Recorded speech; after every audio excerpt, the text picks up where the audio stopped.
இலங்கையினுடைய முன்னாள் போலீஸ் மா அதிபர் விக்ரமரட்ன அவர்களுடைய மரணம் தொடர்பான விசாரணையில் சில முக்கியமான தகவல்கள் தற்பொழுது வெளியாகி இருக்கின்றது. அதிலும் குறிப்பாக அவருடைய மெய்ப்பாதுகாவலராக இருந்த பிரசன்ன அவர்கள் நீதிமன்றத்தில் வழங்கிய வாக்குமூலம் இந்த மரண விசாரணை தொடர்பாக ஒரு முக்கியமான தகவலை வெளிப்படுத்தி இருக்கின்றது. இன்றைய இந்த காணொளியில் இது தொடர்பான தகவல்களைத்தான் நான் உங்களோடு பகிர்ந்து கொள்ளப் போகின்றேன். வாருங்கள் வீடியோவுக்குள்ள போவோம். இலங்கையினுடைய முன்னாள் போலீஸ் மா அதிபர் விக்ரமரட்ன அவர்கள் ஜூலை 17ஆம் தேதி மலப்பையில் உள்ள அவரது வீட்டில் சூட்டு காயங்களுடன் உயிரிழந்திருந்தார். இந்த சம்பவம் தொடர்பாக ஆரம்ப விசாரணையினை மலப்பே போலீசார் மேற்கொண்டிருந்தனர். பின்னர் இந்த வழக்கு மேலதிக விசாரணைகளுக்காக மேற்கு தெற்கு விசேட விசாரணை பிரிவுக்கு இது மாற்றப்பட்டது.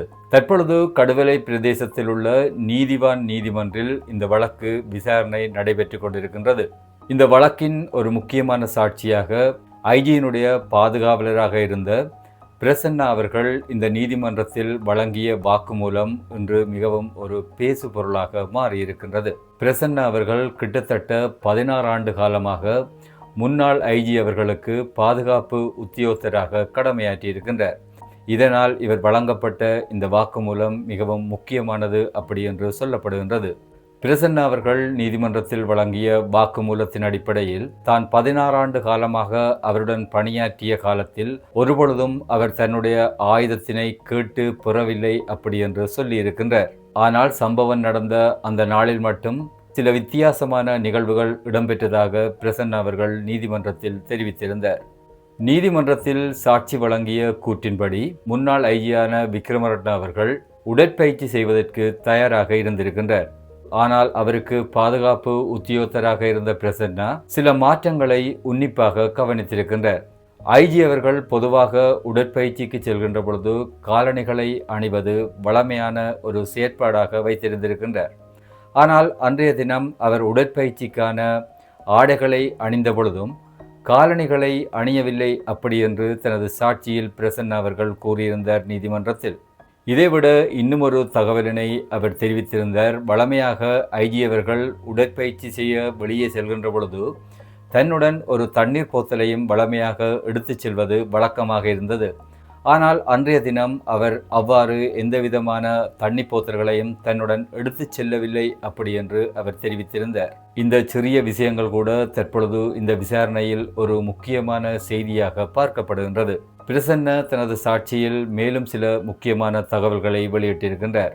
சம்பவம் நடந்த அன்று முன்னாள் ஐஜி அவர்கள் தனது பாதுகாப்பு உத்தியோகத்தரான பிரசன்னா அவர்களை கூப்பிட்டு அவருடைய துப்பாக்கியினை பரிசோதிப்பதற்காக தன்னிடம் வழங்குமாறு கேட்டிருந்தார். அதன்படி பிரசன்னா அவர்களும் தன்னுடைய கைத்துப்பாக்கியினை அவருக்கு வழங்கியிருந்தார். ஆனால் பிரசன்னா அவர்கள் அந்த கைத்துப்பாக்கியினை முதன்முறையாக அவரிடம் வழங்கிய பொழுது அதில் எந்தவிதமான தோட்டாக்களும் இல்லாத வெறும் கைத்துப்பாக்கியினைத்தான் வழங்கியிருந்தார்.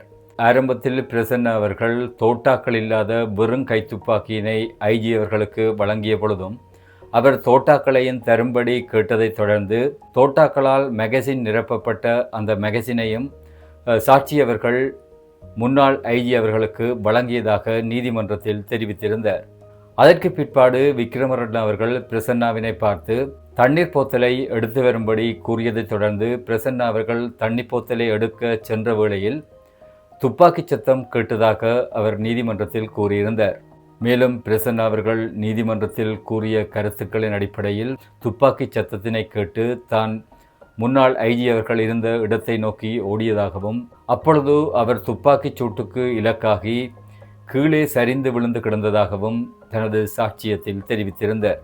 இந்த சம்பவத்தினை தொடர்ந்து குடும்ப உறுப்பினர்களும் தானும் முன்னாள் ஐஜி அவர்களை வைத்தியசாலைக்கு கொண்டு சென்ற பொழுது அவர் அங்கே உயிரிழந்ததாகவும் தனது சாட்சியத்தில் அவர் குறிப்பிட்டிருந்தார். இப்பொழுது எல்லோர் முன்னிலையிலும் இருக்கின்ற ஒரு முக்கியமான கேள்வி, உண்மையில் இந்த சம்பவம் எப்படி நடந்தது? இதற்கான பதில் கிடைப்பதற்கு பல ஆதாரங்கள் தேவையாக இருக்கின்றது. தற்பொழுது நீதிமன்றம் சம்பவத்தில் பயன்படுத்தப்பட்ட துப்பாக்கி மற்றும் மெகசின் போன்ற முக்கியமான சாட்சி பொருட்களை அரசாங்கத்தின் பகுப்பாய்வு திணைக்களத்திற்கு அனுப்பி வைக்குமாறு உத்தரவிட்டிருக்கின்றது.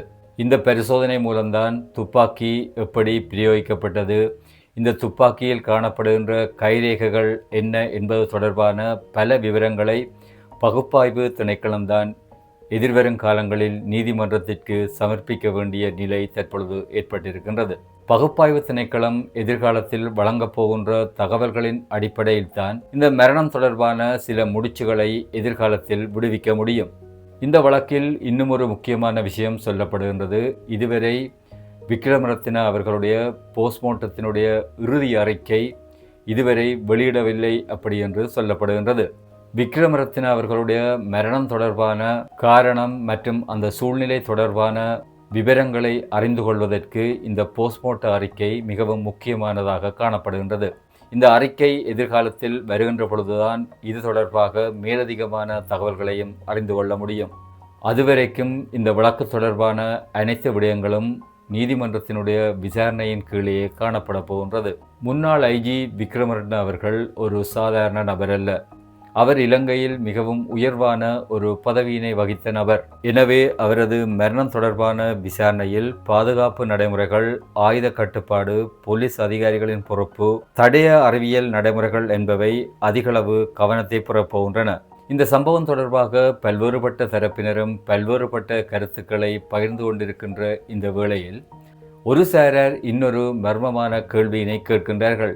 அதாவது, பாதுகாப்பு உத்தியோகத்தரிடமிருந்த அந்த பிஸ்டல் இன்னொருவரின் கையுக்கு எப்படி சென்றது என்பதுதான் இப்பொழுது அவர்களால் கேட்கப்படுகின்ற ஒரு கேள்வியாக இருக்கின்றது. ஆனால் ஒரு நடுநிலையாக இந்த சம்பவத்தினை பார்க்கின்ற பொழுது விசாரணைகள் முடியும் வரை யார் மீதும் உண்மையில் குற்றம் சொல்ல முடியாது. விக்ரமரத்ன அவர்களுடைய மரணம் தொடர்பாக இதுவரையில் கிடைக்கப்பெற்ற ஆதாரங்களின் அடிப்படையில் சில முக்கியமான கேள்விகளை இந்த மரணம் எழுப்பிச் செல்கின்றது.